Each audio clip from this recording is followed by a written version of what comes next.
Hey Jess, how's it going? Missing me? Hey, stranger. How have you been? How's the new city and your new apartment? Yeah, settling in slowly. The apartment's nice.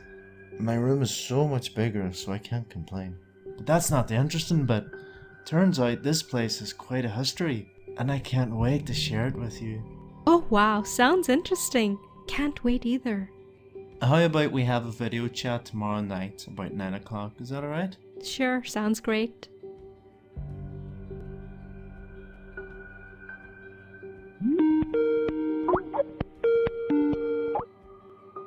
Hey, Peter. Nice room. Hey Jess! So tell me, what's that you wanted to share about your apartment?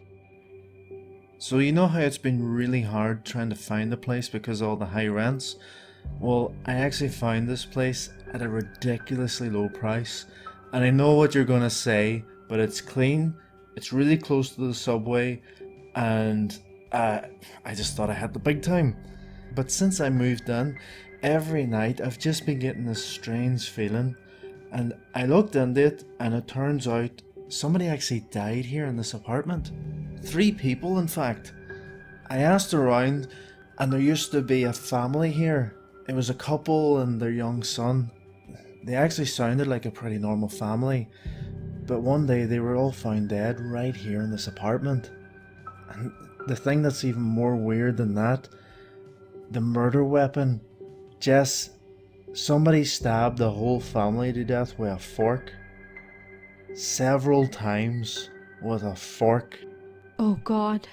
This is so creepy. The killer must be a psychopath. Who could do something like that? And for what reason? The reason? I'm not really sure about the reason. Not even the police have figured it out yet. So how about we figure out the answers tonight? You don't mean with the Ouija board, do you? Remember that technique we read about? Summoning the ghost? How much we wanted to try that, but we never got a chance to do it. I think this is the perfect time to do that. Oh, yeah. But I really don't remember the method, Peter. It's been ages. You don't have to worry about that. I saved it in my notebook. I know exactly what we need. In fact, I have everything we need right here with me. Are you sure? I don't know, I'm having a weird feeling about all this. Hey, don't worry, nothing'll happen. Let's do this, Jess. It's gonna be so much fun. Alright, let's do this. But first, turn off the lights. Hey, why do I have to turn off the lights? You do it. Oh, shut up, Jess. Don't be a coward. Just do it. Gotta make the mood just right for the ghost to come. Okay.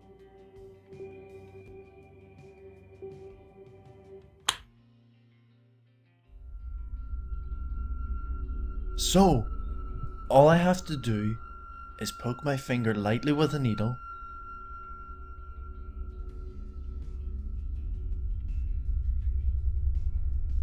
then stamp a bit of blood on both sides of the paper so that they're symmetrical. Next, after writing yes and no with a pen, place the candles on the blood spots and we're all ready. Now, if we ask the question, the candle on the side with the answer is supposed to flicker. So now's the big moment.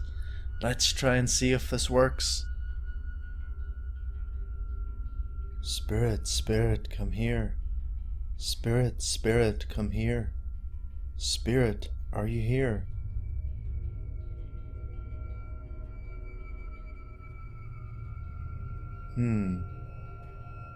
Spirit, spirit, come here.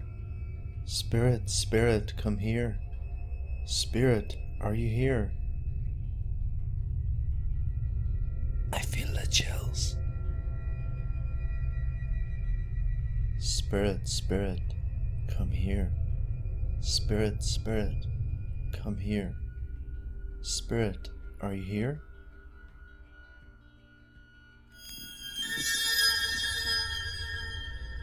Whoa, did you see that? The yes side flickered. Amazing! This is seriously incredible. Oh, jeez. Just stay calm and let me ask the questions. Spirit, did you used to live here? That's a yes.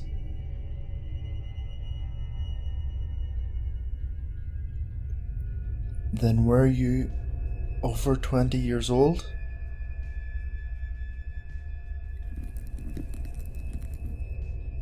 This may be the young son of the couple who was living here. Ask if he was murdered.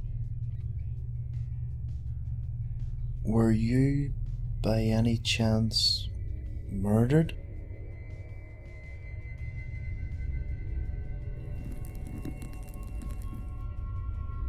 Oh, I've got goosebumps. Spirit, were you murdered by someone you didn't know?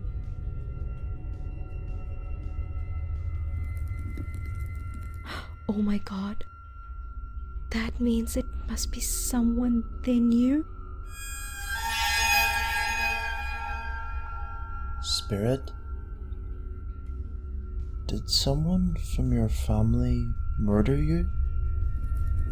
Jeez. Was it your father that murdered you?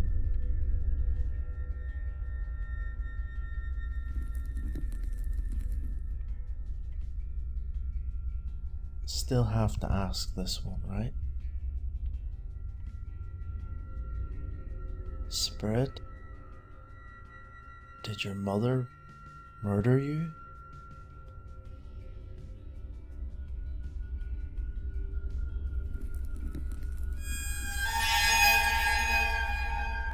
That's messed up. Now, I have to find out why he was murdered. So I'm gonna slowly ask one question at a time. Ah, right. Before that, Spirit, is there another ghost there besides you?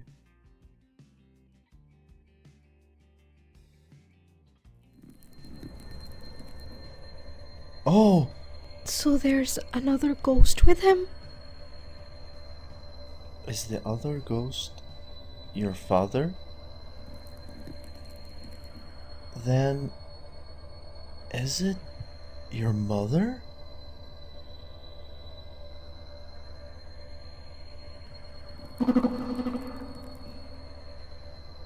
Oh, it's her. Peter, I think someone just went by behind you. Huh? Quit messing around, Jess. There's no one here besides me. I don't know. I think I saw someone. I'm really creeped out. Please stop this right now. It's freaking me out. Can you please make it go away? Alright. Spirit, I want you to go wherever you came from. Spirit, are you leaving?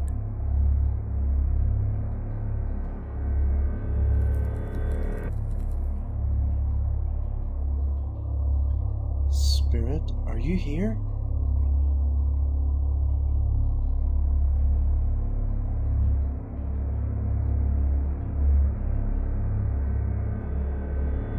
Spirit, are you here? I think it's gone. Thank God. Wouldn't want to go through this again though.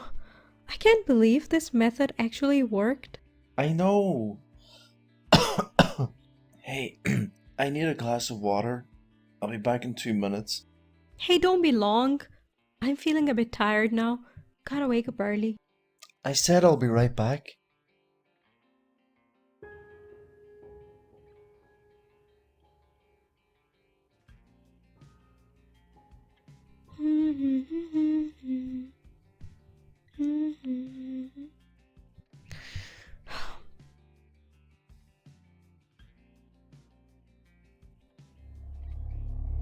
It's been more than 5 minutes. Why hasn't he come back? What's keeping him so long?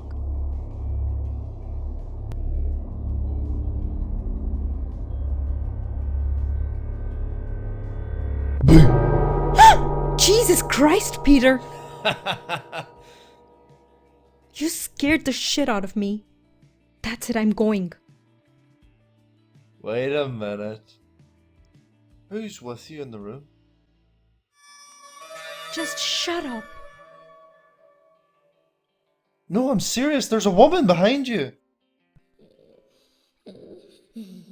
Huh?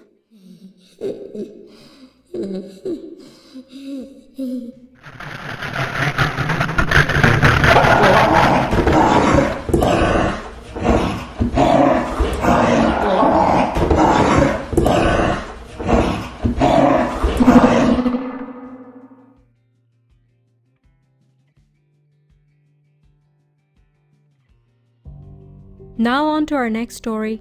This morning, around 1 a.m., a shocking murder of a 19-year-old girl took place while she was video chatting with her friend.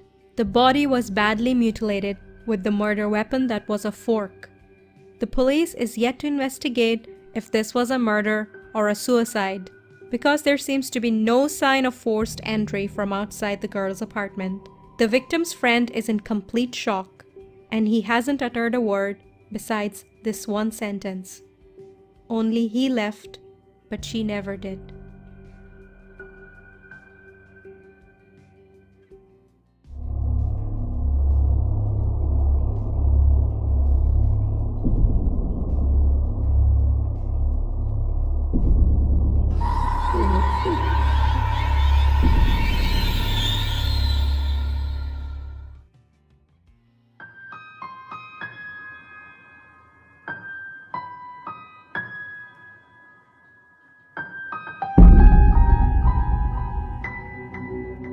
My parents were looking for a house to rent for a long time, but they weren't able to find any nice house, which was close to my school and Dad's office.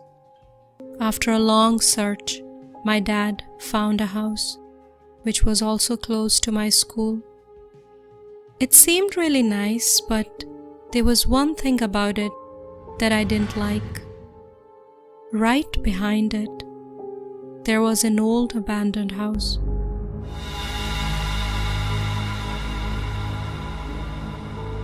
Usually I'm not that scared of these things, but that abandoned house really unsettled me. And because my room was at the back of the new house, I could see that creepy house very clearly from my room window. Mom, couldn't Dad find any other house? I don't like my room. I can see that abandoned house from my room window.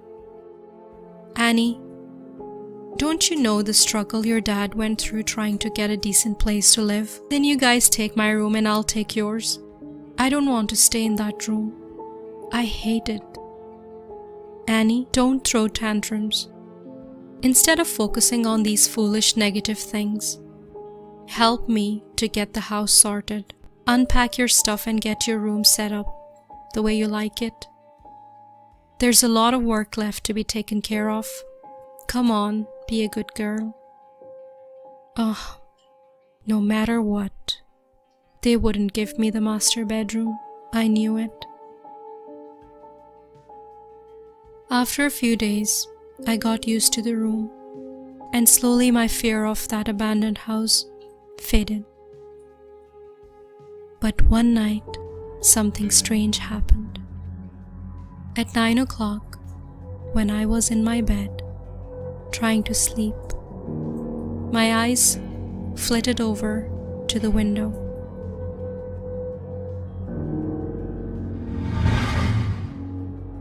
And I saw someone staring at me from the top floor window of that abandoned house.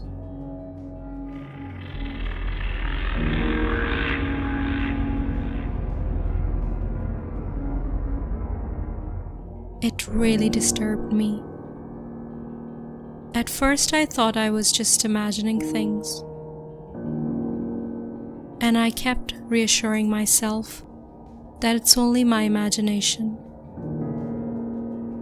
But I could clearly see that person staring at me.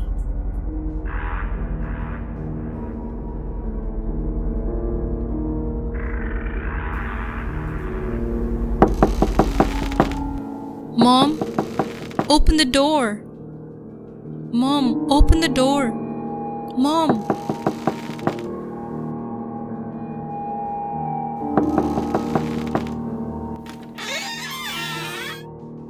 What's wrong, Annie? Mom, I saw someone standing in the window of that abandoned house. Please come into my room and see. Oh. Where, Annie? There's no one there.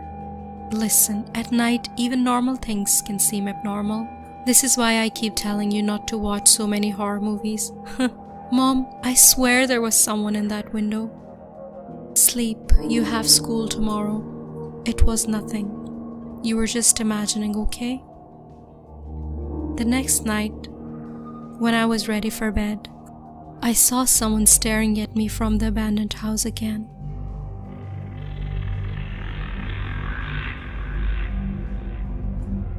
I freaked out. Mom! Mom! Come here quickly! You didn't believe me and told me I was imagining things? See, someone's there. Oh, where did he go? Oh, Annie. Do you know what time it is? You started shouting at this time. Don't you care that your father is asleep? But Mom, enough. That house is empty. When no one lives there, who would be standing at the window? Yes, exactly, that's the point. This is why I'm so shocked. Isn't it weird? Look, Annie, it's Halloween time. I'm sure some neighborhood kids are playing a prank on you. Oh, yeah. I didn't think of that. Oh, some kid must be playing a prank on me. Please get some sleep now. Okay. I had decided that night that I'm going to catch that little twerp. Must be someone from the neighborhood. I just want to know who it is. I'll then report this to his parents. He'll get grounded without candy.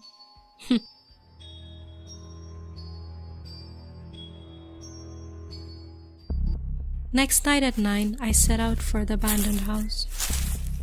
I was so determined to catch that kid tonight.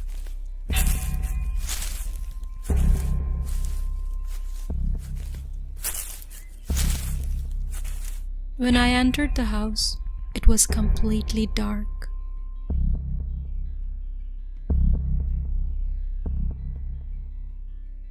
I arrived brave, but now I was getting a bit scared.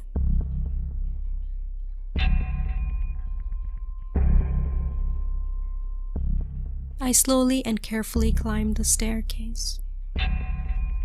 I knew that whoever is playing that trick on me must be hiding in the top floor. When I came upstairs, I looked around the room. It was so dark, and right there was that window through which I could see my bedroom.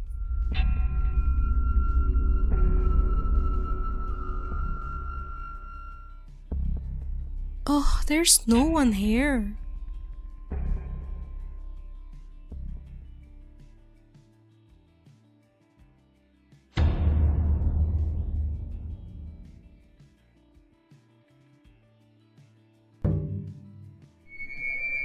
Huh?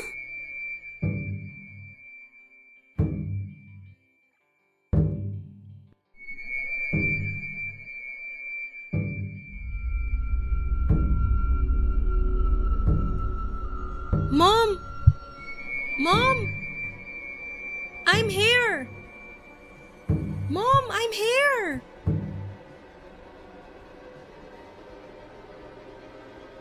I ran downstairs and tried to open the front door, but it was jammed. I tried with all my strength to open it, but it wouldn't budge. Even though when I arrived, I left the door open. Please, someone open the door. I'm stuck here.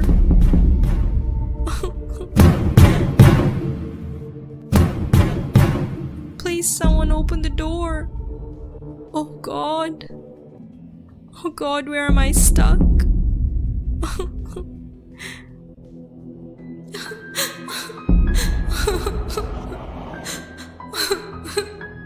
Oh God, please help me.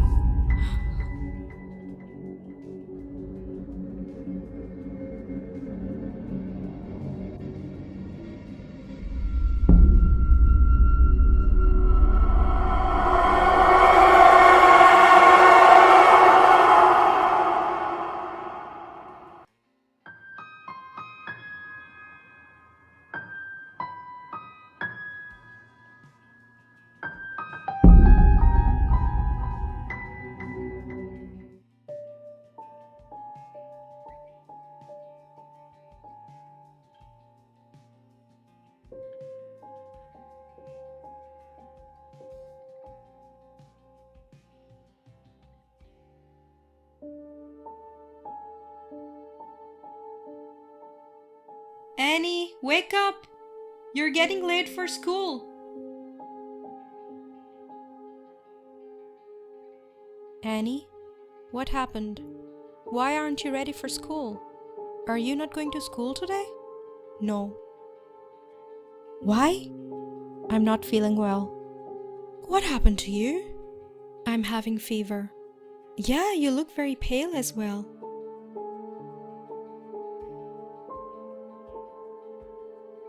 Just take it easy today. I'll book an appointment with the doctor if your condition gets worse, okay? Try to get some sleep, sweetheart. Annie's mother had no idea that the girl lying on the bed wasn't her daughter, but an evil disguised as Annie.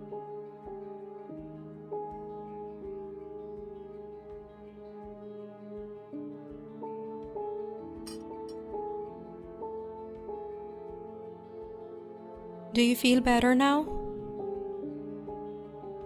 A bit. Ugh. I don't feel hungry.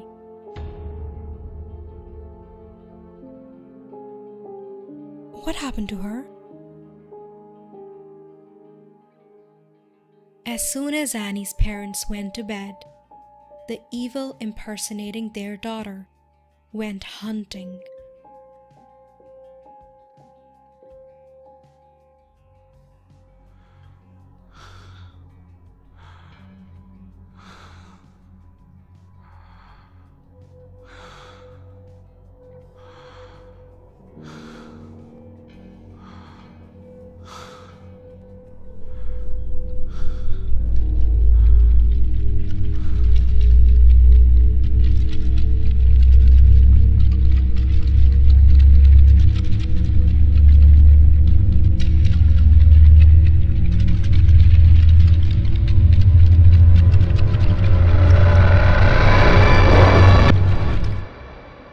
These nightly excursions became routine.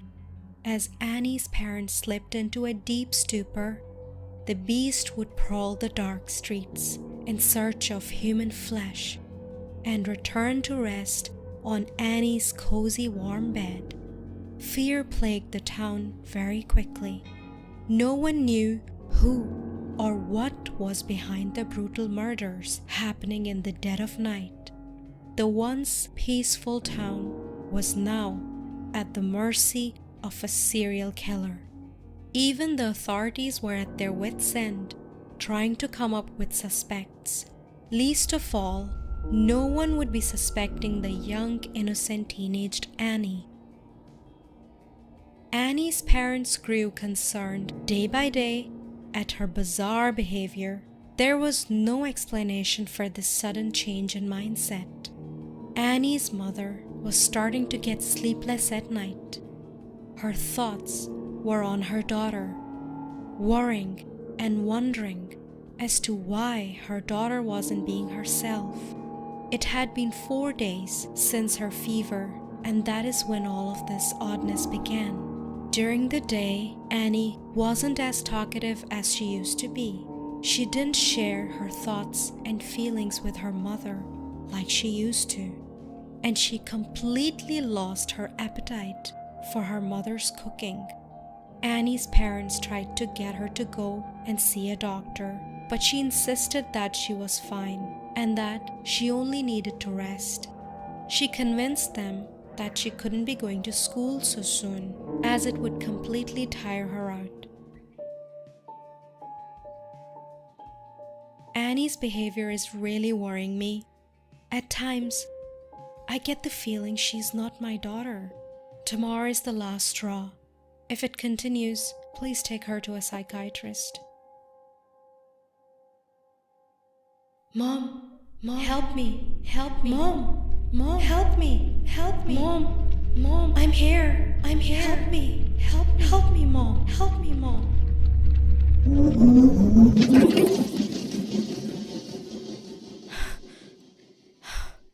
It was a really strange dream.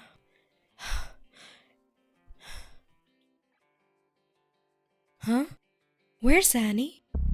When Annie's mother discovered she was not in bed, she got worried and searched the house. When she still didn't find her, she checked the garden through the window.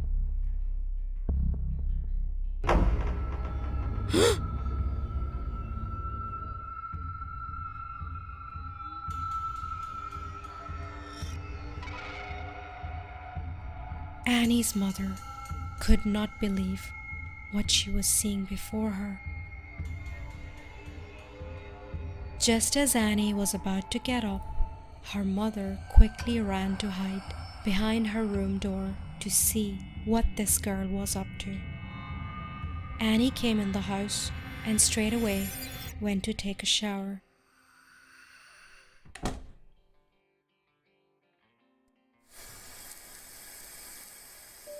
Annie's mother was feeling so horrified and didn't know what to do. She went into Annie's room and broke into tears. Oh God, what is wrong with my daughter? She can't be Annie. My daughter would never do that. Huh?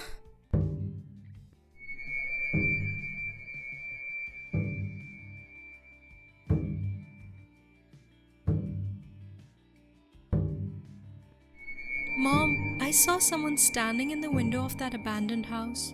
Please come into my room and see. Where, Annie? There's no one there. Mom, I swear there was someone in that window. Annie? What are you doing in my room? Nothing. I just came in to check if you were feeling any better. I'm fine. I was in the shower. Actually, your dad is feeling a bit sick. I'd have to go to the pharmacy to pick some medicine for him. It's quite late, so I was wondering if you want to come along to keep me company. Okay. I'm waiting for you in the car. Come down when you get ready.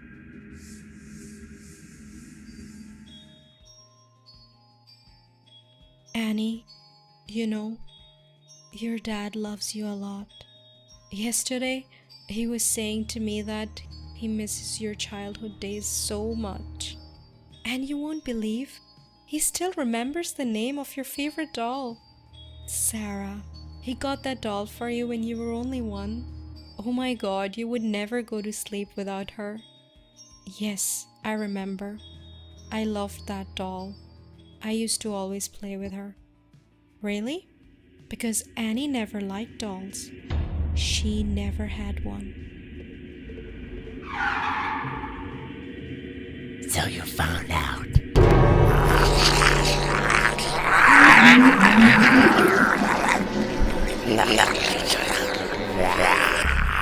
Just as she was about to be attacked, Annie's mother jumped out of the car and locked the demon inside. She quickly got the canister filled with petrol from the trunk and poured it all over the car. Mom, what are you doing? I'm your daughter, Annie. Please open the door. No, you can't be Annie, because my daughter is trapped in that abandoned house.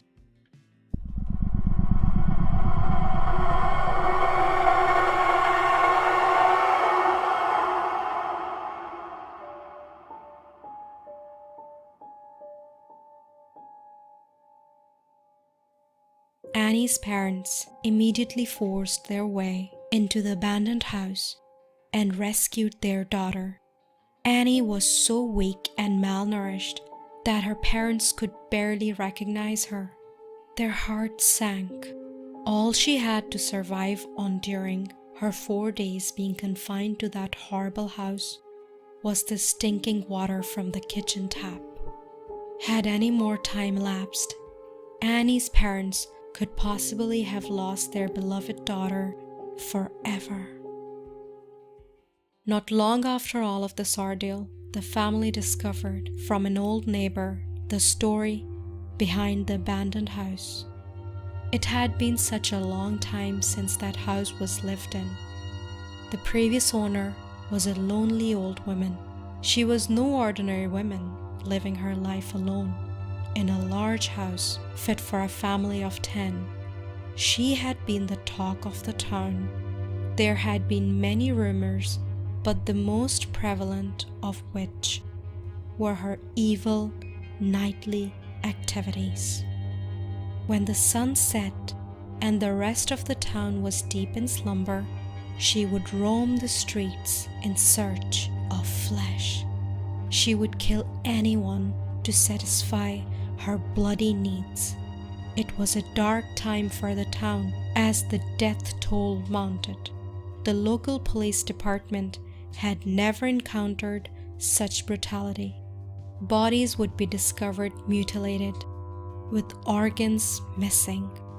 There were bite marks all over the bodies, unmistakably human bite marks. The police got their lucky break when the local milkman, doing his early morning rounds, discovered the woman gorging on the fat baker.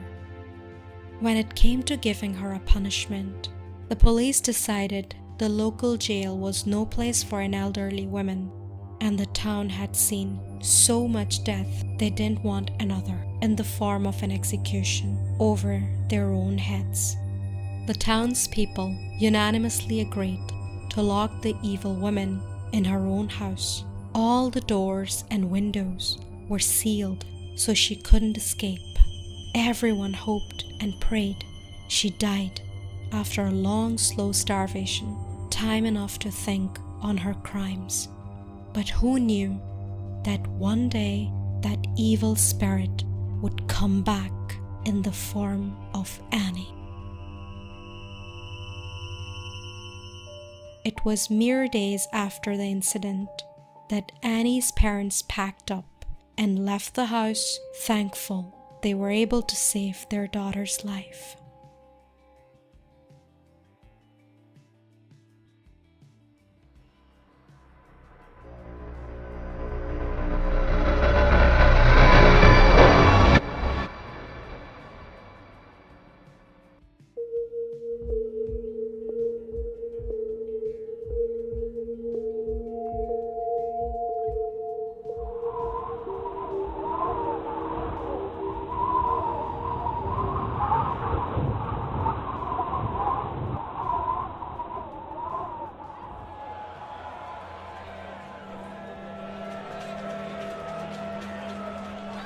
Mom? Mom?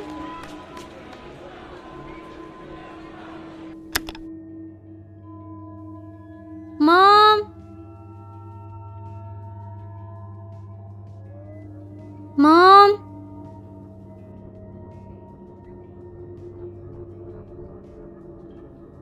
Mom?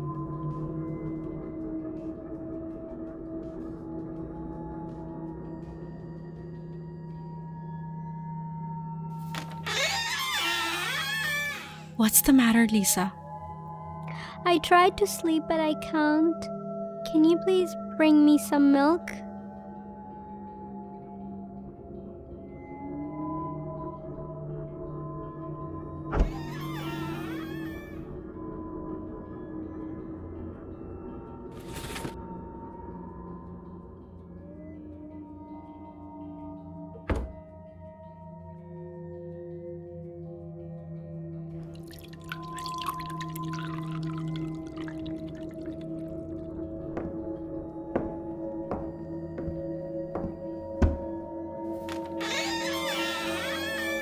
Hopefully this will help you sleep better.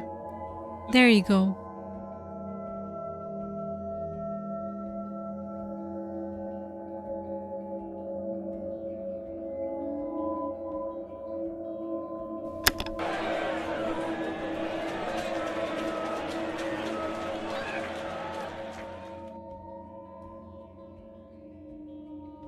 Lisa, wake up!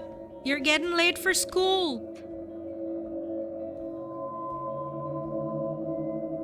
Bye.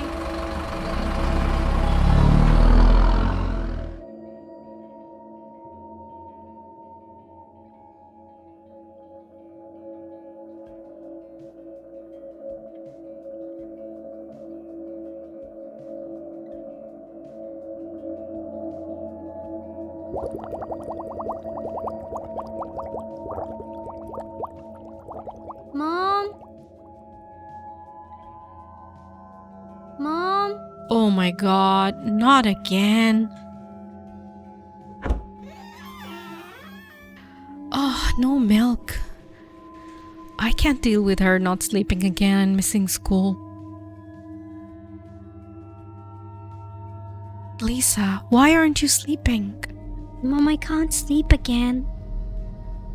Can you not sleep without milk tonight? I tried, but I can't. There's no milk in the fridge. I'll have to go get it then. I'll be back soon, don't worry, okay?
Hello? Lisa, it's me. Can you open the door? I can't find the keys in the dark.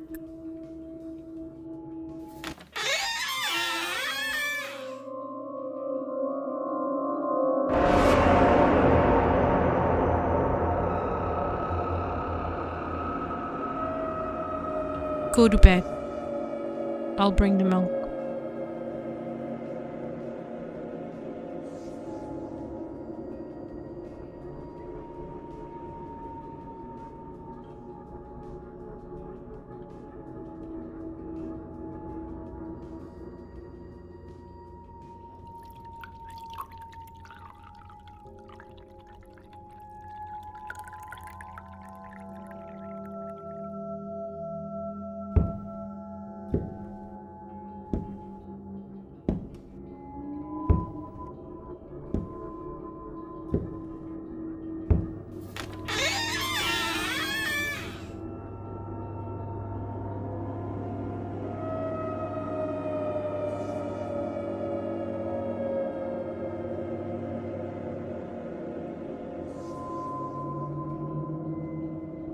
Drink.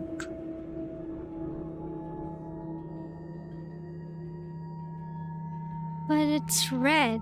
I don't want it. Drink!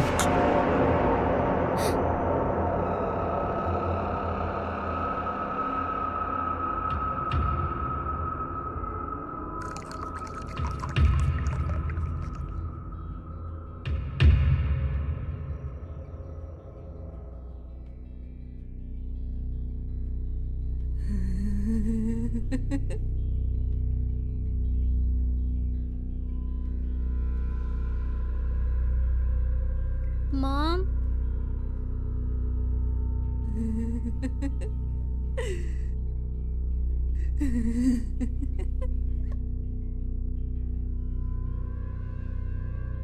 Mom?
Lisa.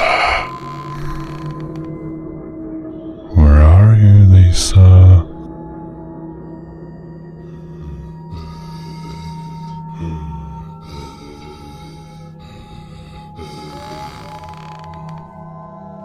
Lisa.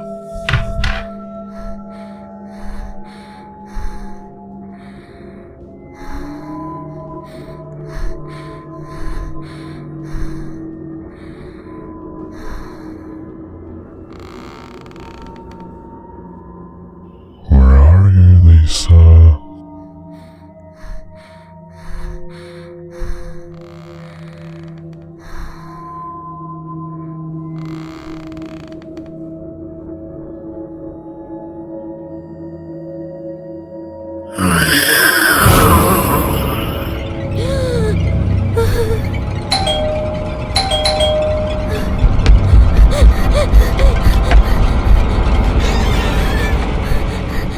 Mommy!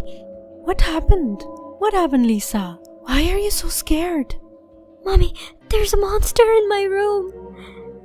And the monster looks exactly like you. Lisa, don't worry. Let me have a look. I'm sure it's nothing.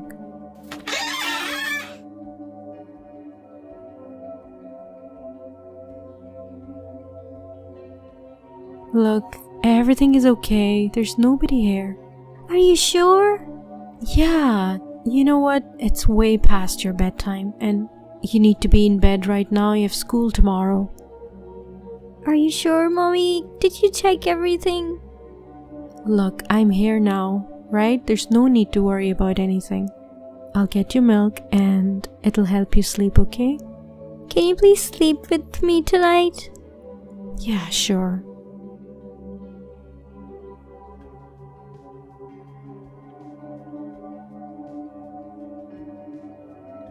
There you go.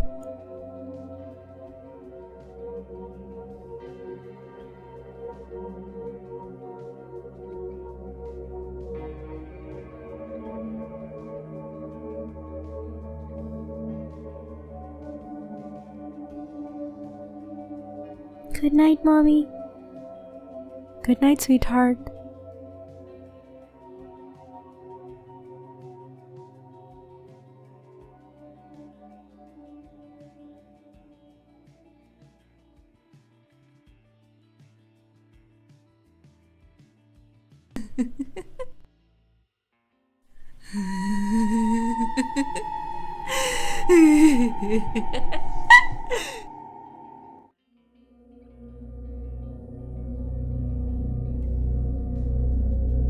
Jenna had always been adventurous, never the one to shy away from a dare or a thrill. So when her friends challenged her to drive alone on the desolate, eerie stretch of highway known as Whispering Hollow Road, she accepted without hesitation. It was a moonless night, and the only light came from the dim glow of her car's headlights, which seemed to slice through the darkness like a fragile lifeline.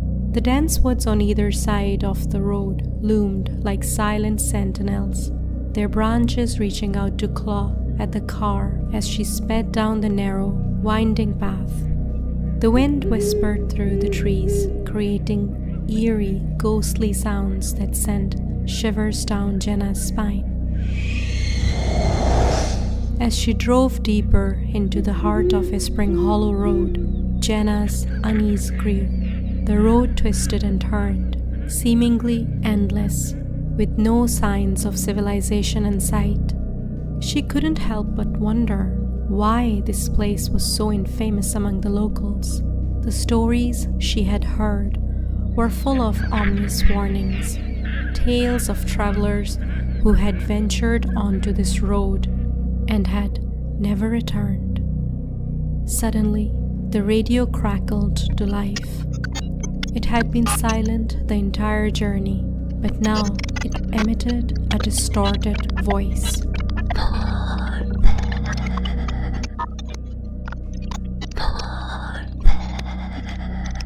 Jenna's heart pounded in her chest as she tried to make sense of the eerie message. The voice hissed, almost inaudible, but distinct enough to send a chill down her spine.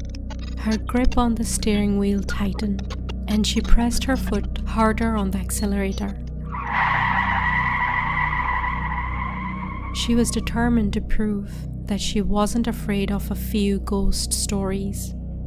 The road seemed to stretch on forever, and Jenna's nerves were on edge. Shadows danced at the edge of her vision, and strange shapes darted across the road in front of her. She couldn't tell if they were real or figments of her imagination. As Jenna rounded a particularly sharp curve, her headlights illuminated something that made her blood run cold.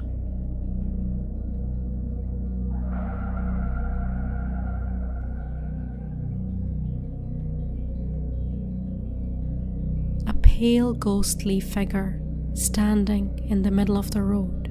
It was a young girl, her long, wet hair clinging to her face. The girl stared at Jenna with hollow, empty eyes, and Jenna could feel a profound sense of dread washing over her. She had heard stories of a ghostly hitchhiker who haunted this road, a tragic spirit seeking a ride to her final destination. Summoning every ounce of courage, Jenna spoke. Are you okay?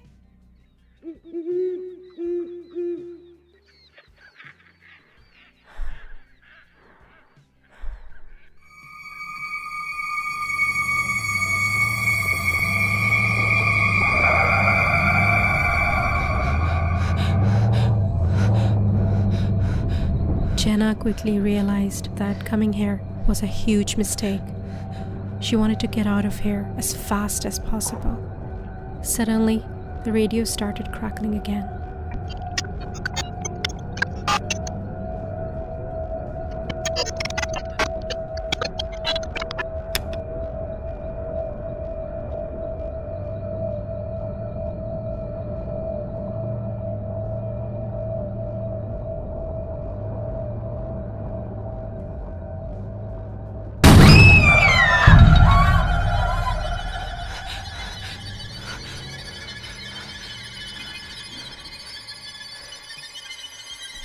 I think I've just one more mile to go. Then it'll be all over. I'll never have to come back here again.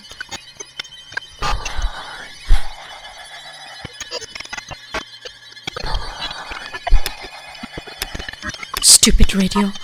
Why is it not turning off?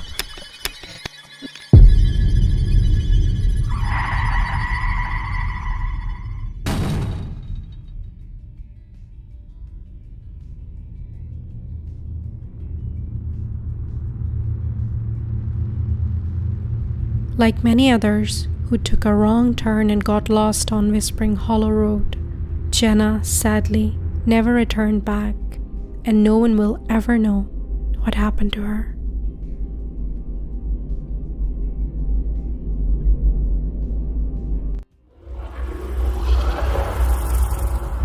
It was Christmas Eve and Sam sat in his car, parked under a street light in his neighborhood.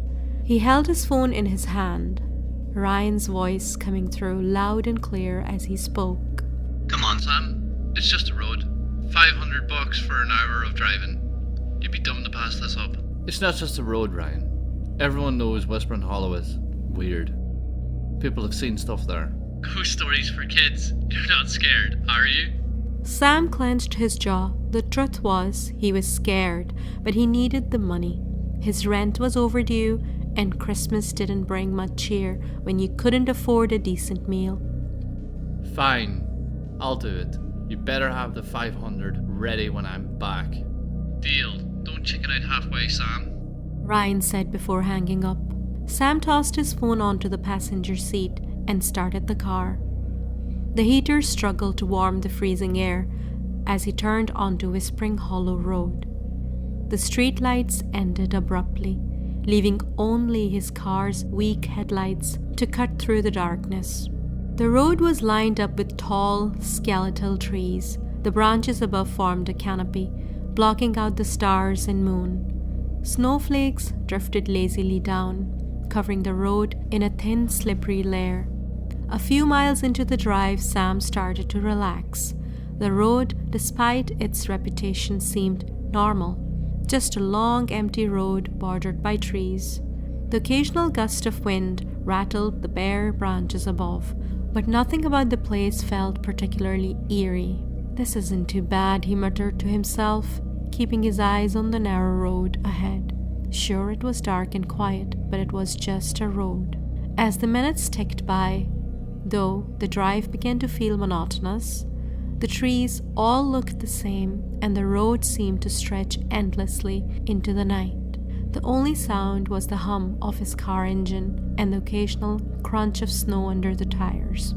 That's when he saw a young girl standing on the side of the road. She wore a pale dress, far too thin for the freezing cold, and her shoulders shook as though she was crying.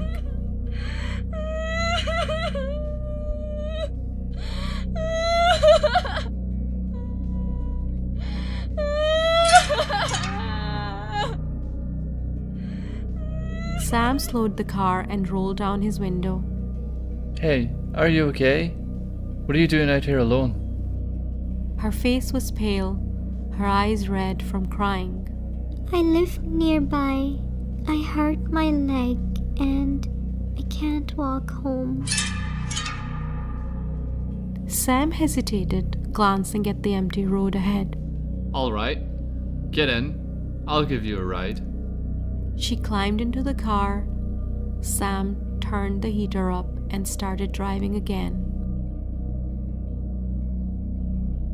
What's your name? He asked, trying to make a conversation.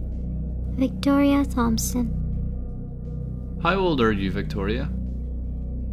I'm 10. She said, staring straight ahead. Sam glanced at her as they drove through the dark, silent road. Something about the situation gnawed at him. How did you hurt your leg, Victoria? And why are you out here all alone at this time? He asked, trying to keep his voice calm. Victoria didn't reply.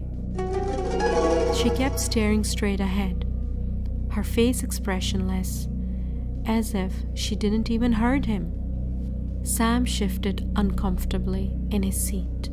The silence felt heavier now, but he decided not to push her. Maybe she was too upset or scared to talk, he thought, and he focused back on the road. They drove in silence for a while. The hum of the heater was the only sound. Sam couldn't shake the feeling that there was something strange about her, something he couldn't quite put his finger on. Her dress looked old, almost like something from a costume, and her pale hands rested stiffly in her lap, unmoving. It made him uneasy, but he shook the thought away. After a few minutes, Victoria pointed to a narrow path disappearing into the woods. Can you drop me off here? My house is just down the road. Are you sure? It's really dark. I can walk down with you. No. She said, quickly, almost too quickly. It's fine. You don't need to. My house is just a little way down the path. Sam hesitated, her sudden urgency catching him off guard. Are you sure? He asked again, glancing at the shadowy trail ahead. Yes. Thank you for the ride. Reluctantly, Sam nodded and watched as she opened the car door, stepping into the snow. She limped towards the dark trail without looking back, quickly disappearing into the shadows of the trees.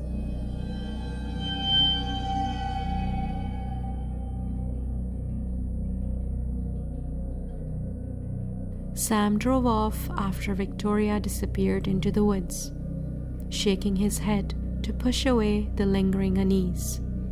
The road stretched ahead, silent and empty, but he couldn't stop glancing in the rearview mirror. However, within a few minutes of driving, a nagging thought made him stop. He thought, what if she didn't make it home safely? It's Christmas Eve after all. With a frustrated sigh, Sam hit the brakes. He turned the car around and headed back, his headlights cutting through the dense woods until he reached the path where he had dropped her off. Grabbing his flashlight, Sam followed the narrow trail into the woods. Victoria? Are you okay?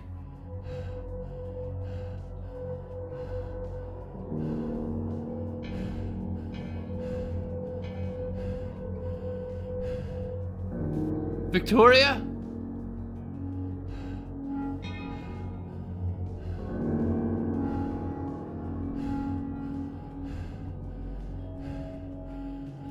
Victoria? There was no answer. He walked further, and the woods opened to reveal an old, worn-down house. Its windows were shattered, and the roof sagged under the weight of snow.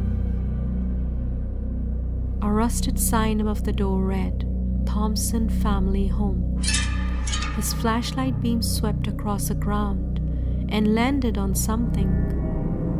A gravestone.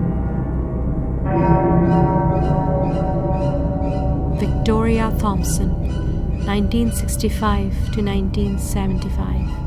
How could she have been in the car if she died almost 50 years ago? He bolted back in his car, jumped in, and slammed the door shut. The engine roared to life, and he sped down the road.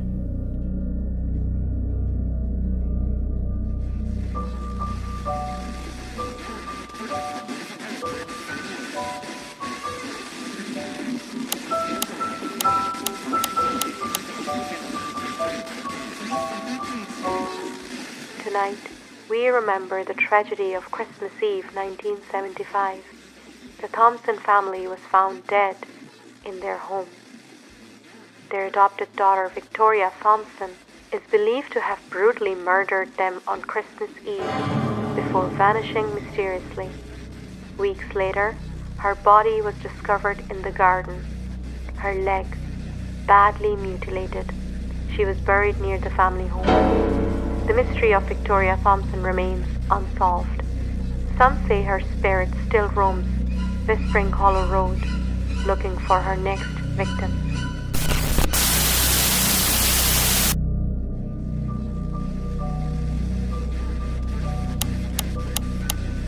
Stupid radio. Why is it not turning off?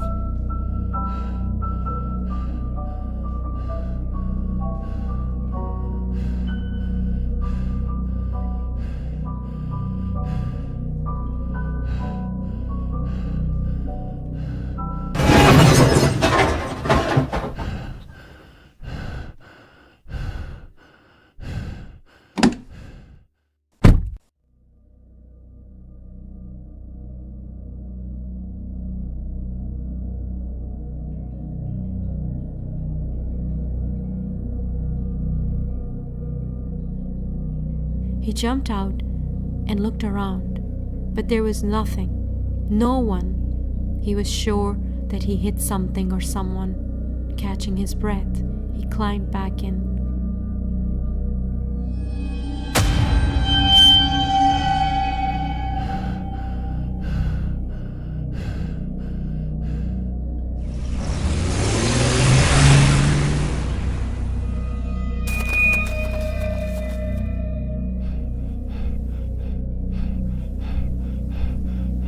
What's happening to me?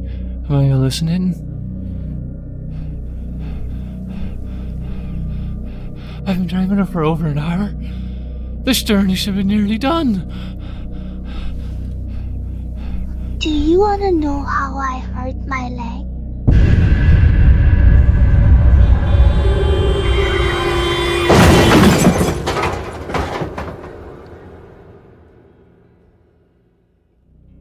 When authorities found the vehicle the next morning, the driver's seat was empty.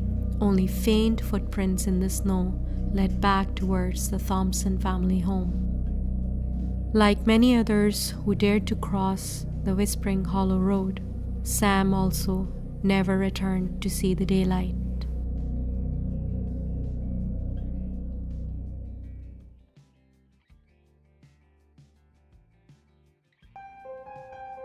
My name is Alina, and this happened 3 weeks ago. One night my husband came home and told me that he's got something for me.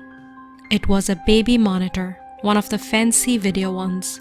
I asked him if my 3 a.m. visits to the nursery were starting to bother him, to which he replied with a smile, maybe a little, and that he thought this might help us both sleep better. I glanced at the sleek white baby monitor box and said, okay, let's do it. We set it up in the nursery that night. I pointed the camera right at the crib and placed the monitor at the nightstand. I fell asleep watching the video feed of our son peacefully sleeping in his cot.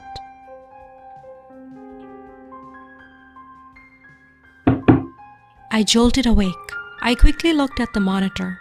The feed showed James sleeping, looking like a little angel. I smiled and fell back into a deep sleep. The next night, as John and I were getting ready for bed, I asked him if he heard the weird noise coming from James' room last night. John seemed a bit worried and wondered if we got mice again in the house. I hadn't even thought about that until he said so. I started getting anxious and told John that I should sleep in James' room tonight, just in case, because I didn't want mice getting into the crib. John said that I didn't need to because I have the monitor, but I was still not satisfied. He frowned and told me that I was overreacting and getting anxious for no reason. It wasn't my anxiety. I was just concerned about our child's well-being. But John didn't understand and kept saying that I shouldn't be concerned so much and relax. We had a bit of an argument, and finally I decided to just leave it and slept. I woke up again at 3 a.m. Instinctively, I reached for the baby monitor. The red light blinded me in the darkness. I waited for my eyes to adjust. There was my little man facing away from the camera, with his little tufts of hair sticking every which way, sleeping peacefully. I set the monitor back down on the nightstand and closed my eyes.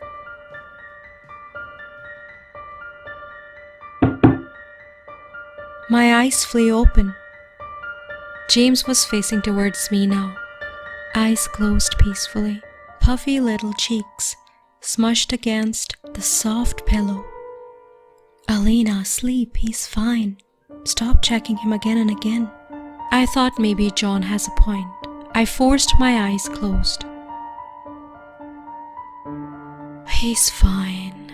The fog of sleep filled my mind, melting my thoughts into dreamy nonsense. He's fine. He's fine. He's fine. Don't check on him. Just go to sleep. A loud cry came through the wall. When I looked in the monitor, I saw that James was laying in the same position, but despite the cries coming from the nursery, his mouth was closed. What the hell?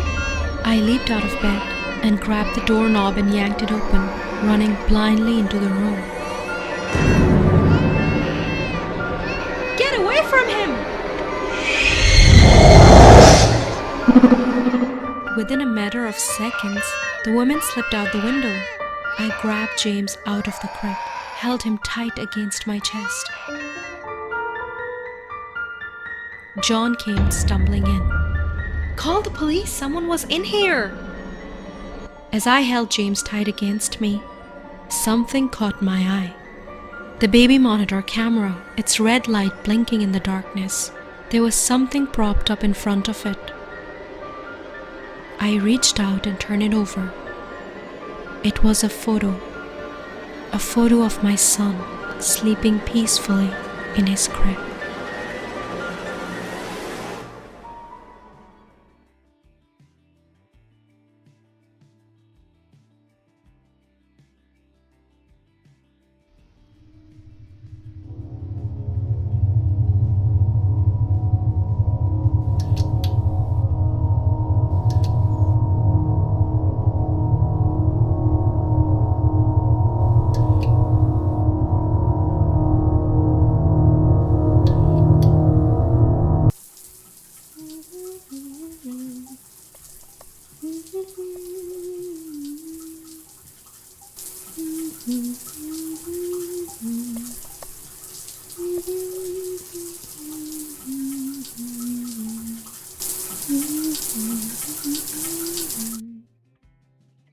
Oh, don't tell me.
Who's there? Hello?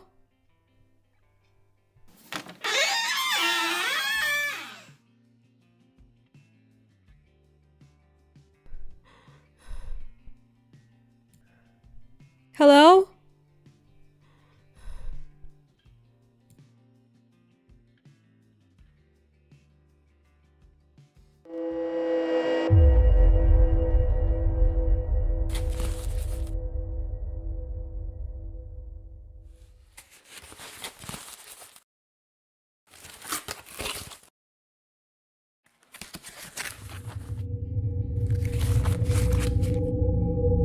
Aww, so cute. I wonder who sent me this. Press me. You better watch out, you better not cry, better not cough, I'm telling you why. Santa Claus is coming to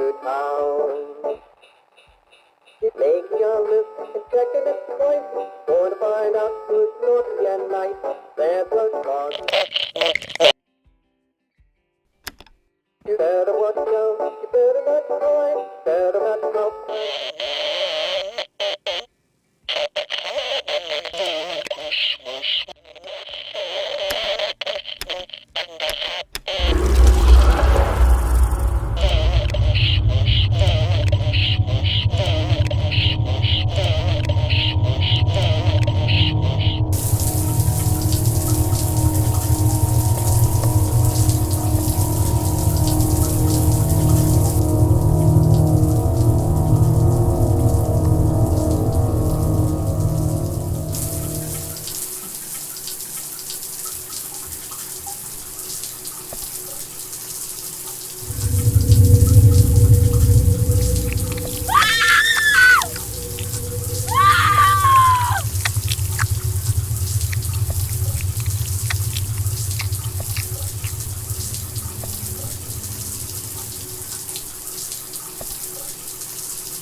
This is the story of a 15-year-old boy named Daniel, who was living peacefully with his family. He belonged to a very rich family and was the only child of his parents. His parents had provided him with all the facilities and comforts of life, and he was very close to both of them. But one night changed his life completely. That night, his parents were coming to collect him from his friend's birthday party. They were driving through the woods when suddenly a strange woman came in front of their car out of nowhere.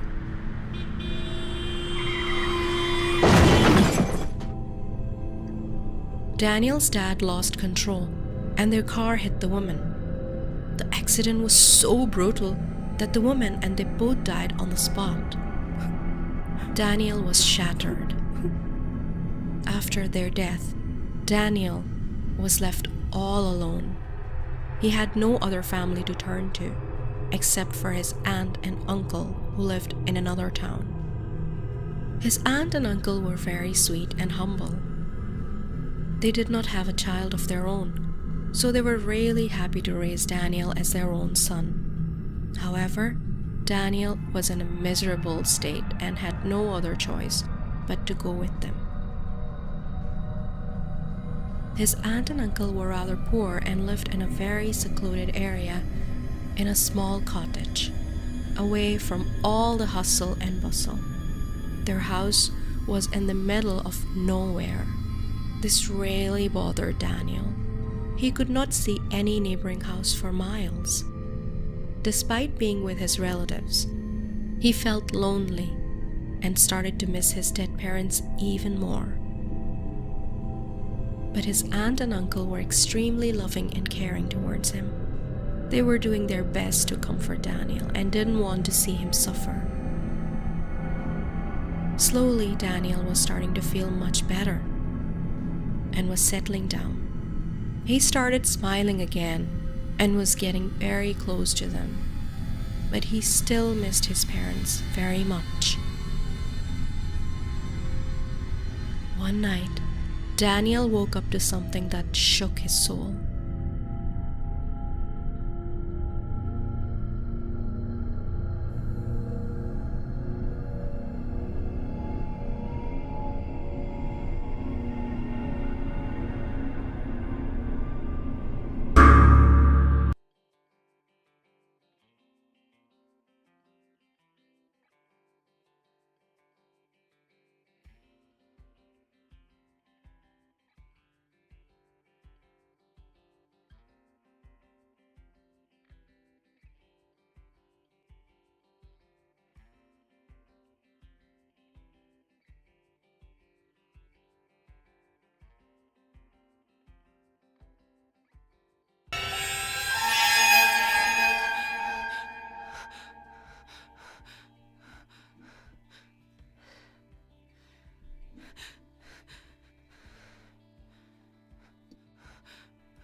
Next morning, he told his aunt and uncle about what he saw in the window, but they didn't believe him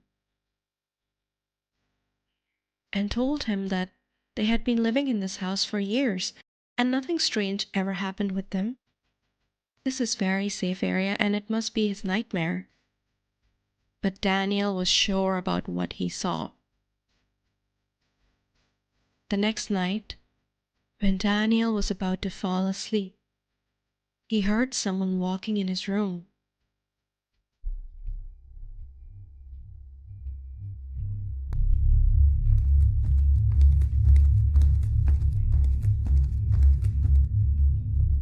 He could not see a thing because the room was dark. "Auntie, is that you?"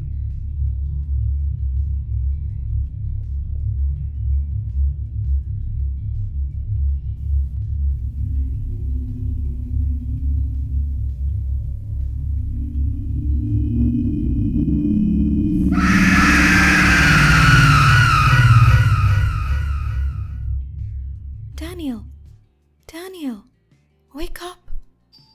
Daniel told his aunt and uncle everything. He was terrified and looked miserable. They were really worried for him. They were so happy that Daniel was coming back to his normal self, but now he looked even more miserable than before. Next few nights, Daniel could not sleep at all. He was afraid to even close his eyes. This was really affecting his health. He wouldn't talk or behave like he used to. They could not bear to see his health deteriorate like that. They felt as if they were losing their own child, and when they could not do anything to save him, they decided to take him to a good psychiatrist. After examining Daniel's condition, the psychiatrist told them that Daniel is suffering from severe mental trauma after his parents' sudden death. It seems like the loss of his parents has affected him so much, both mentally and emotionally, that he has developed schizophrenia, a condition which is causing him to see things which aren't real. He prescribed Daniel some strong antipsychotic medications and told them that he should take these medications regularly. Otherwise, Daniel's condition can deteriorate to the point of no return. His aunt and uncle started taking care of Daniel more than ever. They made sure he takes his medications regularly. But sadly, Daniel's condition was not improving.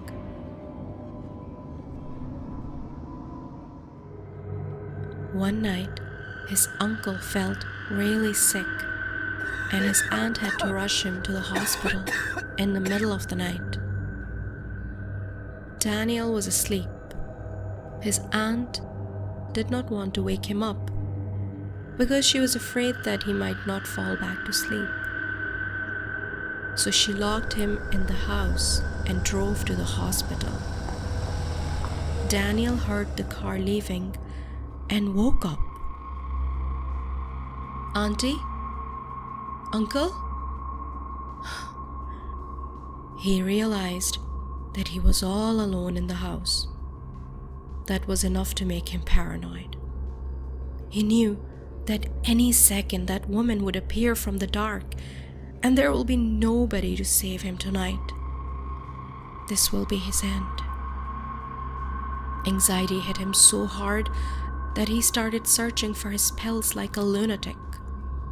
All he wanted was to take his pills so he could calm himself and hide under the blankets. When he couldn't find his pills anywhere, he thought that his aunt must have put them somewhere in her room. He got enough courage to get out of bed and ran towards her bedroom.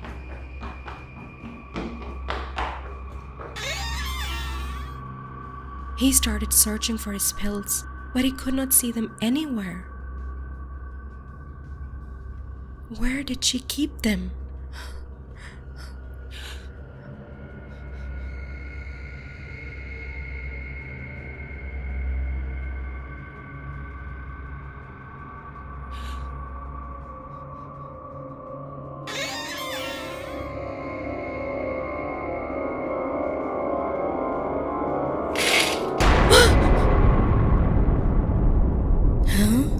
A mask? That night, Daniel found out that his aunt and uncle were behind all this. Their plan was to drive him insane and send him to an asylum so they can get all the wealth Daniel's parents had left for him. They would have succeeded if Daniel hadn't found that mask that night in his aunt's wardrobe. After that, Daniel left their house, called the police for help, and his greedy aunt and uncle finally got what they deserved.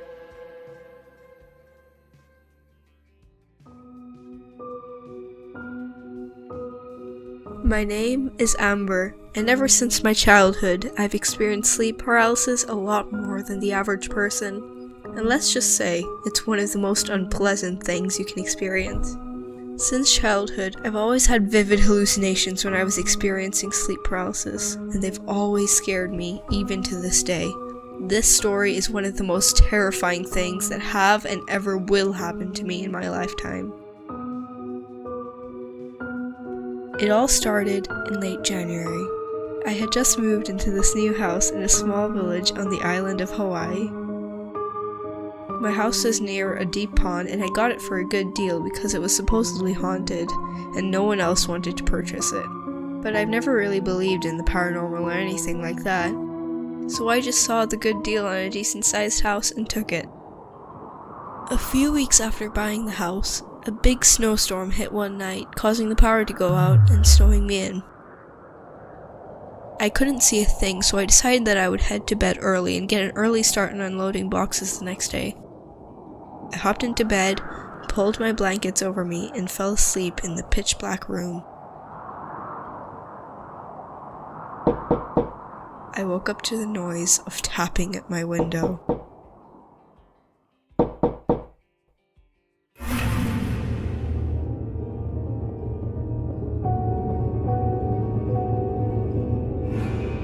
I tried to get up but realized I couldn't move at all.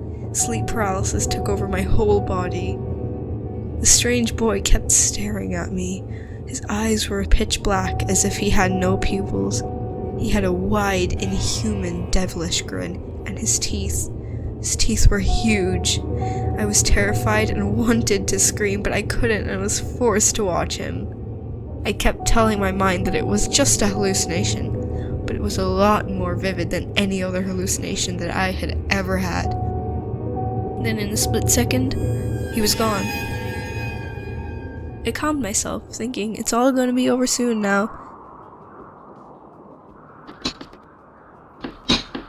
My fear started to rise when I heard the noise of clanging in the kitchen. Did he break into my house? I was getting paranoid. I couldn't move. I strained my eyes to try to see the bedroom door through the darkness, and I could see something. A figure standing on the other side of my bedroom door. He slowly opened the door. It was the boy. I could hear every footstep he made. He continued to creep towards my bed, and I could see his devilish grin from the corner of my eye. He just stood there for minutes, and it was lasting longer than any sleep paralysis I had ever experienced. I felt that I was about to die. I was just praying it would be over soon. My prayers were answered, and I was finally able to move again. The boy was gone. The next morning when I woke up, I felt something strange as I walked on the carpet. The carpet was soaking wet. And at that point, it hit me. Was it really a hallucination? Or did someone actually come into my room last night? I shared this incident with some of the neighbors, and it turns out there was a spooky story about the pond near my new house. Back in 1947, a group of kids were playing on the banks of the pond. One boy accidentally tripped over a log and fell into the water. Before any of the other children could react, the boy sank beneath the water surface. For a few moments, they waited for him to resurface, but there was no sign of him. Horrified, they ran back to the village to get help. Some local men came as fast as they could and dived into the pond searching for the young boy. They were terrified by what they found. The boy was sitting on a rock at the very bottom of the pond. His arms were hanging down by his sides and his body was swaying back and forth with the currents. His eyes were wide and his mouth was hanging open, but he was dead in the water. The eerie sight sent shivers down the spines of the men who had dived in to save him. They were deeply disturbed and said it was such an unusual way to drown. It was as if the boy had calmly sat down on the rock and waited there to die. Ever since, bizarre rumors began to spread around the area. Many villagers believed that the ghost of the drowned boy lurked beneath the deep waters of the pond. They said that at night he would come to the surface cold, wet, and shivering, his icy hands clutching at unsuspecting victims and trying to pull them into his watery grave. According to the rumors, he was trapped in this world by accident, and the only way he could escape was to find someone else to take his place at the bottom of the pond. As I mentioned before, I don't really believe in the paranormal, but that creeped the hell out of me. After that, I put my house up for sale as I am no longer able to sleep peacefully in this house. A strange, eerie feeling always keeps me restless. But unfortunately, so far no one has come to view the house or made any offers, as it was famous for being haunted. My current situation does not allow me to rent a house, so I am stuck here. I just hope I am able to get out of this place.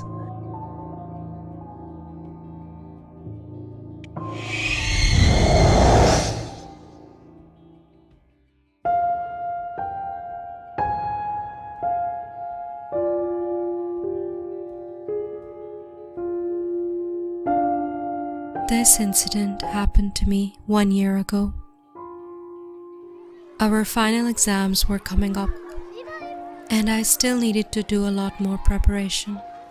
Usually our school's library would close by 5, but because of the exams, the school decided that the library would be kept open until midnight, so that if kids wanted, they could stay to study and prepare for the exams.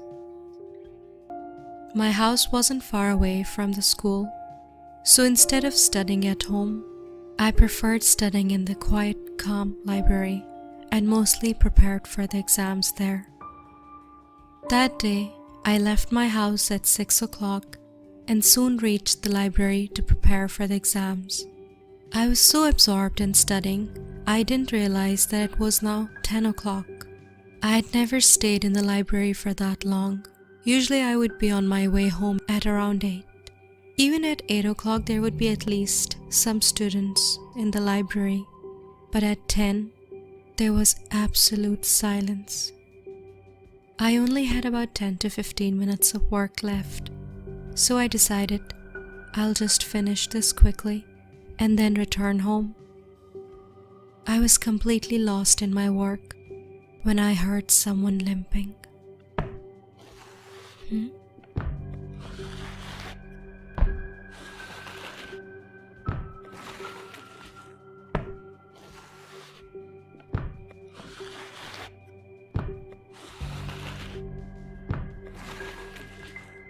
I quickly grabbed my books and ran out of the library.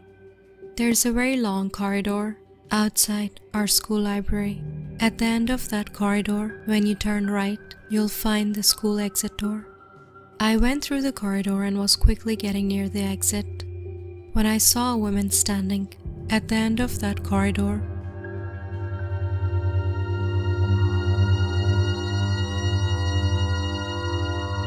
I didn't know who she was, but as I got nearer, I felt more and more uncomfortable. I got so uncomfortable that I called out, "Who's there?"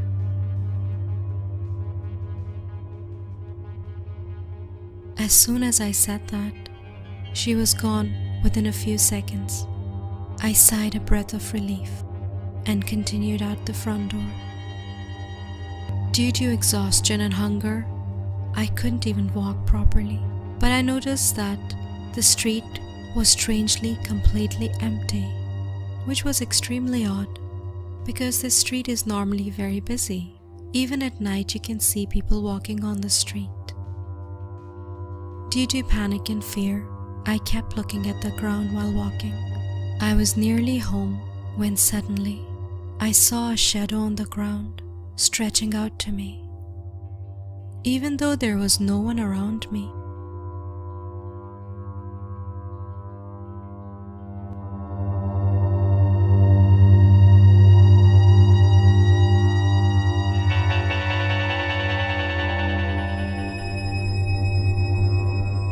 when I lifted my head, I saw a woman walking in front of me.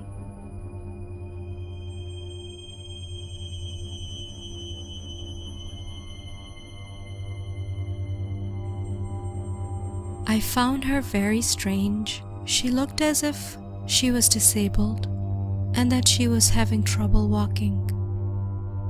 And she was walking so slowly that I caught up to her in no time. Now I was so close to her that I could see her clearly. She was wearing tattered, dirty clothes, and her hands and feet were twisted. Also, her hair looked very messy. I found it so strange that I stopped in my tracks. My gut was telling me over and over not to go any closer to this woman. I didn't even have the courage to overtake her and walk on.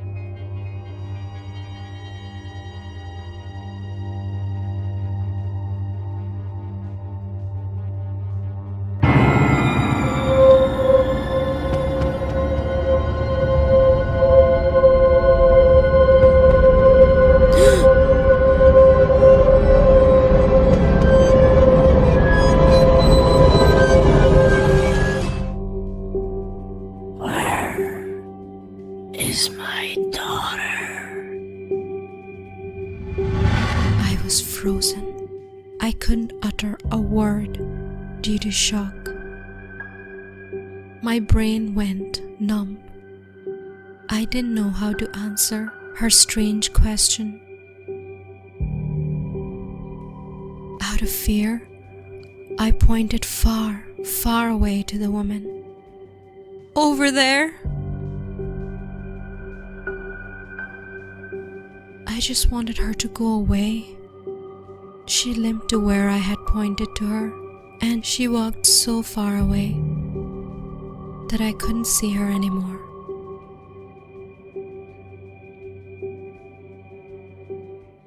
I was terrified of the thought that she might appear in front of me again, so I ran as fast as I could. At that point, my brain couldn't think about anything else other than finding someone who could help me, a car or person or anyone. And then, at that moment, I heard that woman screaming from far away. She is not here.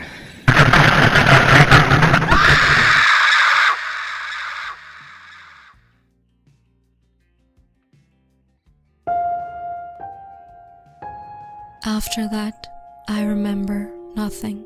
When I became conscious, I found out that my neighbor found me passed out on the ground, and he brought me home. I found this out from him, that in 1998, there was a 32-year-old woman named Agatha She had a 10-year-old daughter who also went to Eden Hill School. One day, while playing with her friends, she had an accident and died. Agatha couldn't bear the thought of losing her child.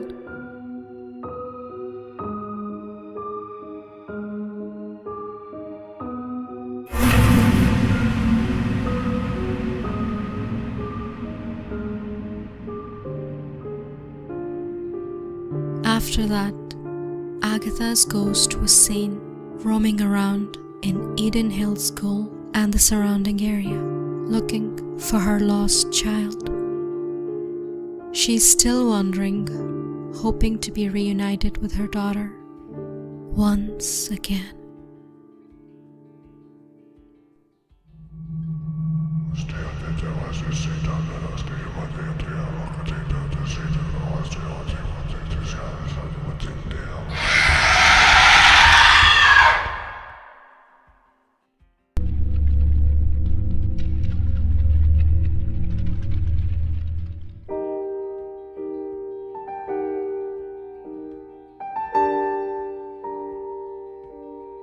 Those days were far better, when I didn't believe in ghosts.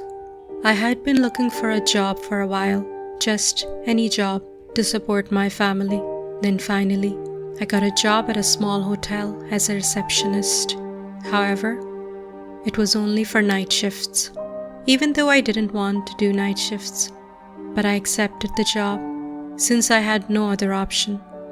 A small hotel's night shift job can be difficult at times because sometimes you could be dealing with difficult customers. But it still is a fairly easy job. All you need is willpower to stay up all night. In other words, you get paid to sit in front of the laptop all night, with forcefully keeping your eyes open, pretending to be working. It can get pretty boring since you hardly see any customers during the night shifts, and I'm basically mostly on my own. At the end of the night shift, I prepare a report for my manager and set up breakfast area. After that, I'm free to go home. But my issue is, as the night grows and it starts to get darker and quieter, my heart starts to sink. Don't get me wrong, yes, the hotel lobby is well lit, but it gets completely and utterly dark outside and very, very quiet.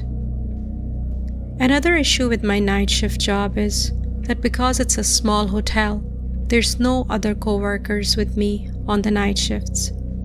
So basically, there's nobody to talk to, which makes this job even more depressing. Yes, I know, there's people in the rooms upstairs, probably sleeping right now, but that doesn't make a difference to me.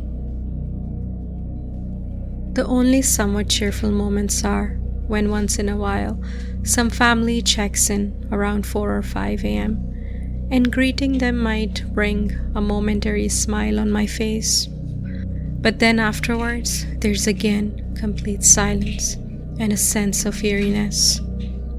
I keep looking at the time, waiting impatiently for the clock to strike 7, so I could go home. There was something very sinister about this hotel.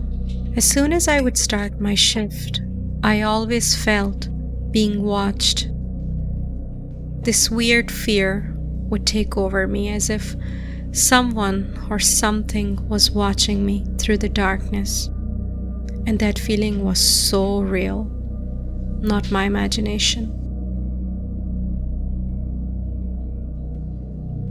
Let me tell you a little bit about how the hotel lobby is designed.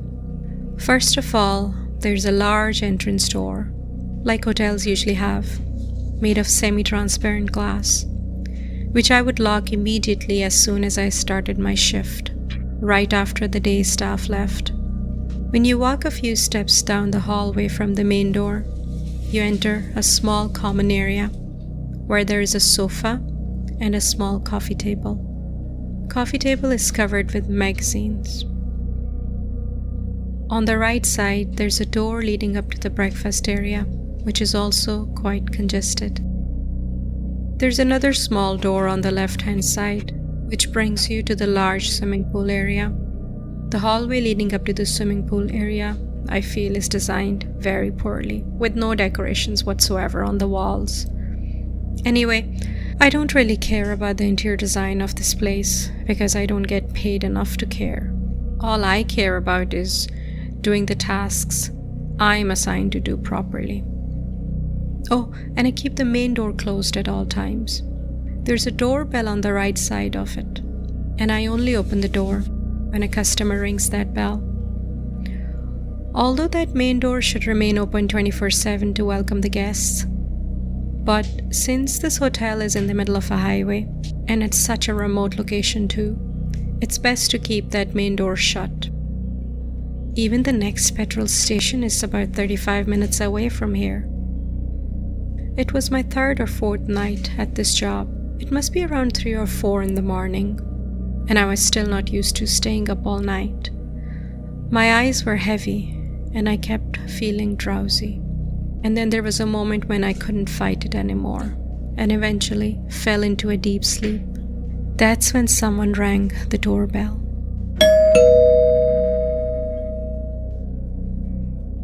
I woke up in an instant and ran towards the main door, half asleep. I tried opening the door using the keys. That's when I looked through the glass. There was no one outside. I thought someone probably left after waiting a while. I was fuming at myself for sleeping at the job, worried sick about my boss finding out about this. He would fire me if someone complained to him about this incident. I went straight to the breakfast area and made myself a strong cup of coffee. I was so ready to stay up alert all night.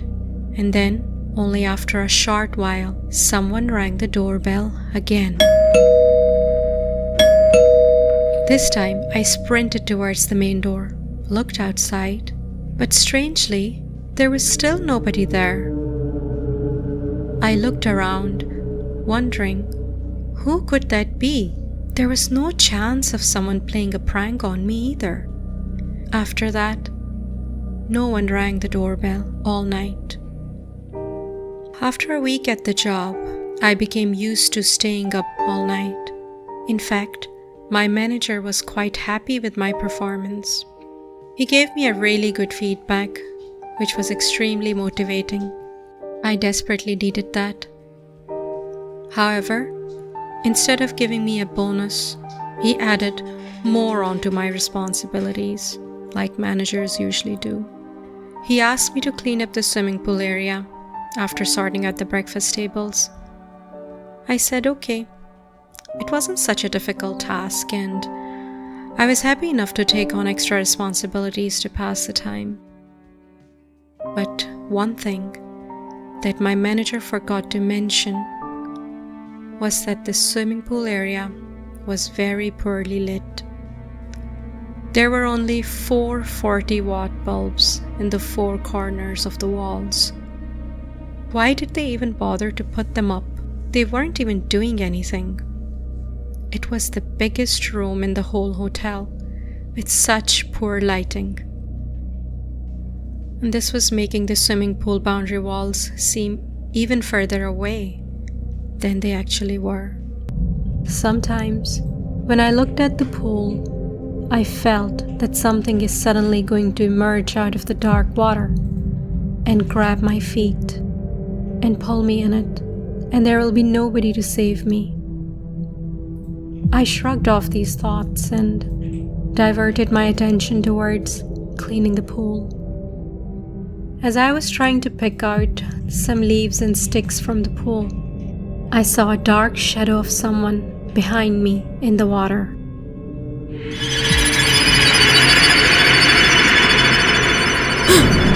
I turned to look behind me so fast that I was nearly about to fall in the water. That shook me to my core. I was shaking all over, but there was nobody there. I looked at the pool water again, but there was nothing, no sign of anything or anyone. Somehow, I managed to clean the rest of the pool, quickly locked the door of the swimming pool area, and rushed back to the counter.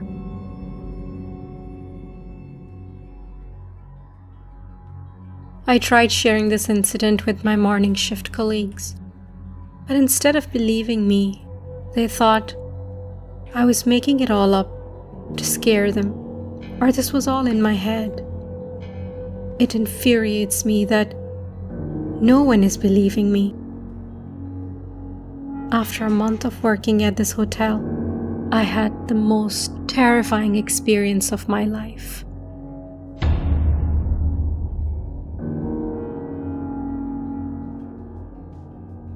I heard in the news that there will be a massive storm tonight, which might result in power cut for a couple of hours. While I was sitting in the common area watching this news, all of a sudden, the lights went out.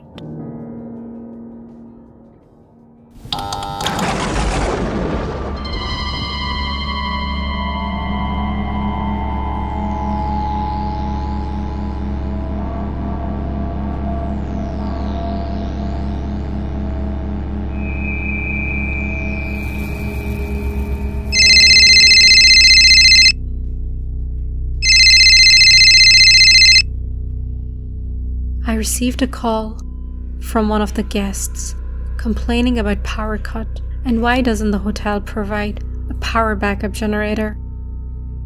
I tried to calm him and explain to him that the generator broke down only yesterday and we are very sorry for the inconvenience caused. After a few minutes of giving out to me, he hung up.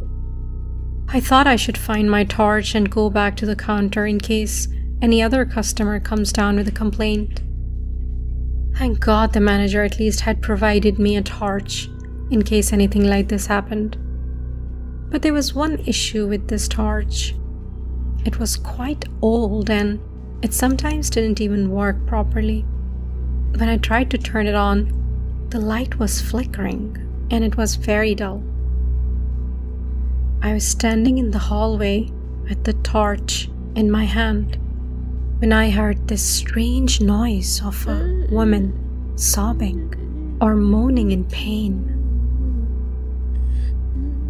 I was moving the torch around everywhere to see where this sound was coming from. It sounded like the sound was coming through the walls, like someone was in pain and moaning, but I couldn't pinpoint exactly where.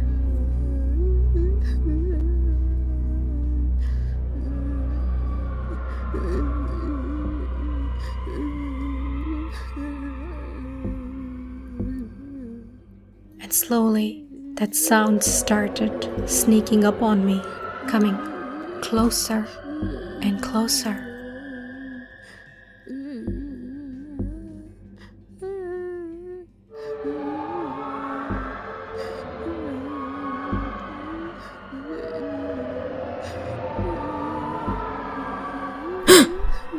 And then I saw her.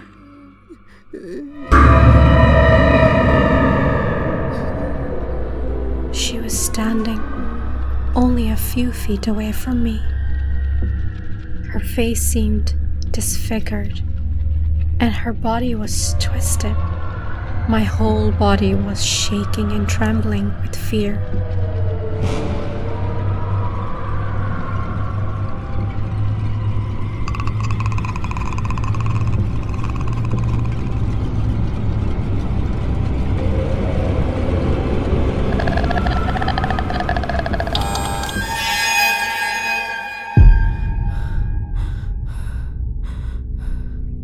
When the lights came back, she also disappeared with the darkness. I couldn't fathom what happened. It took me some time to get the hold of myself. Then quietly, I went back to the counter. Don't know how I managed to pass the night and left an hour before my shift ended. As soon as I reached home, I called my boss that I won't be coming to work tonight because I'm not feeling well. To be honest, I wanted to leave this job immediately. But I knew how hard it was to find a job for me. It was a pity that I couldn't afford to leave this job. After that, whenever I tried to sleep, as soon as I closed my eyes, the disfigured face of that woman haunted me. Thank God the power came back at the right time. Otherwise, God knows what could have happened.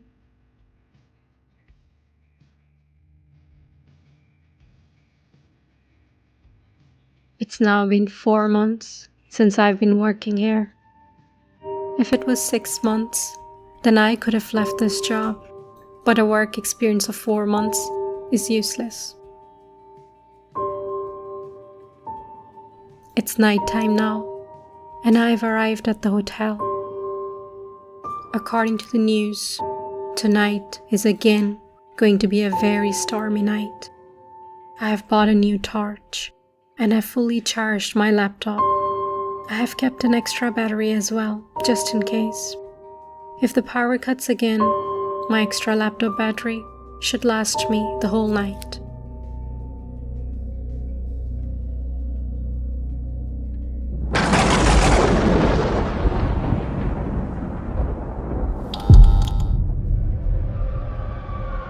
Damn it!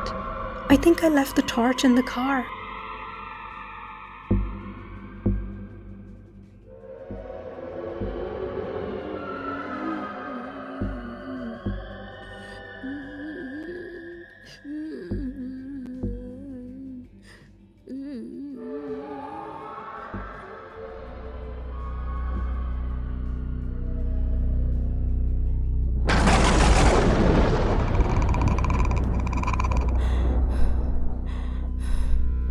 Low battery warning.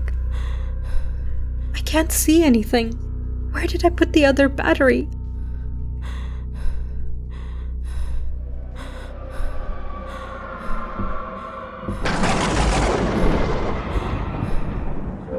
Oh no.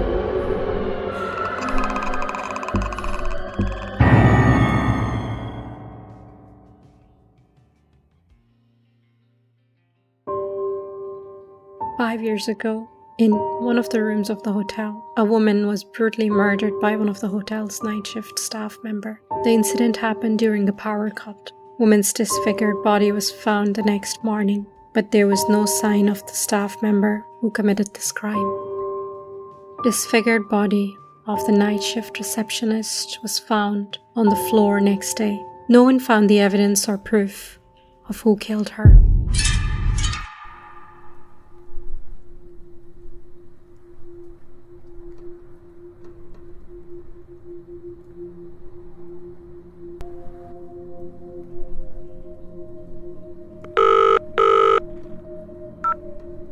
It works! My boyfriend Dave shouted.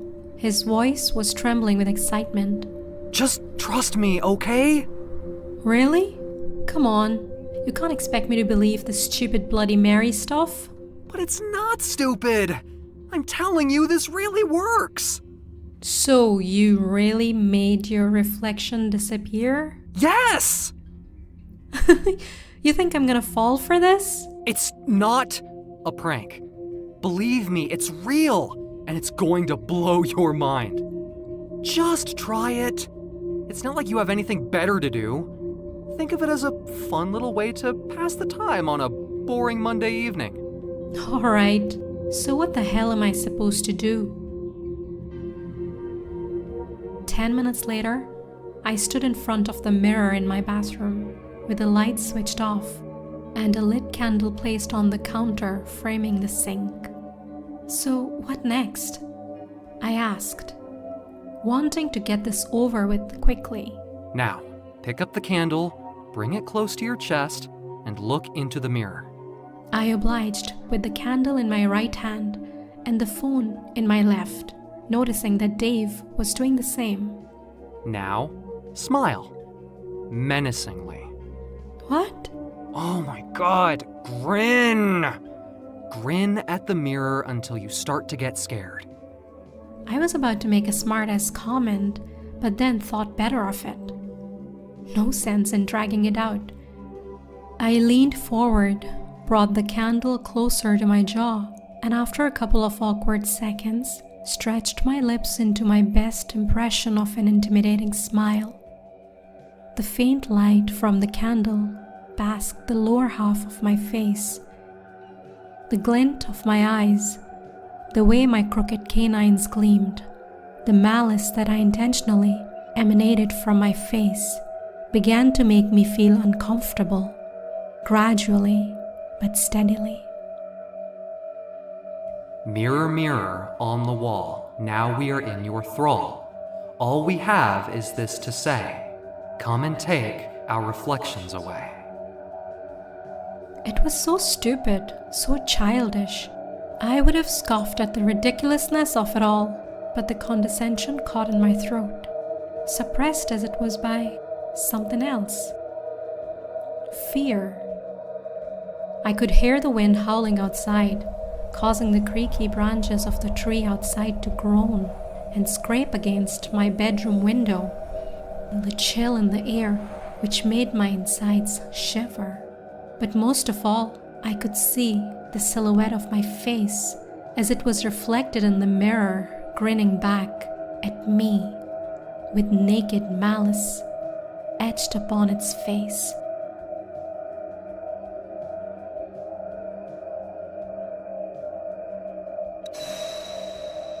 What the? I noticed my reflection's eyes flicked off to the side mischievously, but mine had stayed put.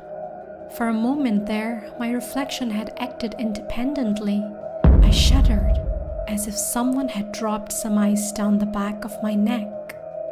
It made me acutely aware of the dark corner of the bathroom. I couldn't help but think that there was someone else here with me. And the more I thought, the more real it felt, as if I was trying to will my fears into existence. I could imagine it all, the rustling of clothes, the tapping of footsteps, the sound of deep breaths. Not real, not real. It's all in my head. I tried to convince myself that my mind was playing tricks on me, then exhaled to calm myself down. As I opened my eyes and glanced at the mirror, I was terrified. The smile had dropped from my face, and I was trying to make sense of what was happening, but not my reflection. It was staring at me, lips still twisted into a grin. It's working, isn't it? What the hell, Dave? What the hell is happening? Wait, it'll only get better now. No, end this now. Before he could reply, something changed.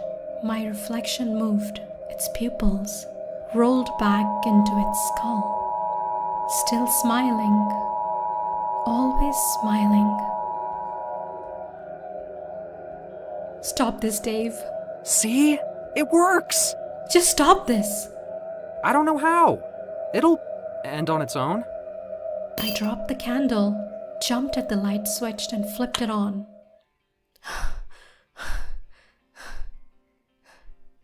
Feeling relieved as the light flooded the room, sweeping aside the dark, heart pounding in my chest. This is crazy. It really worked. My reflection is gone. It was like it wasn't even there. The light rays falling on the mirror and just passing through me as they retreated back. It's some truly freaky stuff, isn't it? But don't worry, the instructions say that it'll come back the next morning when you wake up. How did you even find out about this? Well, I was searching for some crazy stuff on the dark web, and That's funny. What is? I can still see my reflection in the glass screen of my phone. Does this thing only work for the mirror? I don't think so. But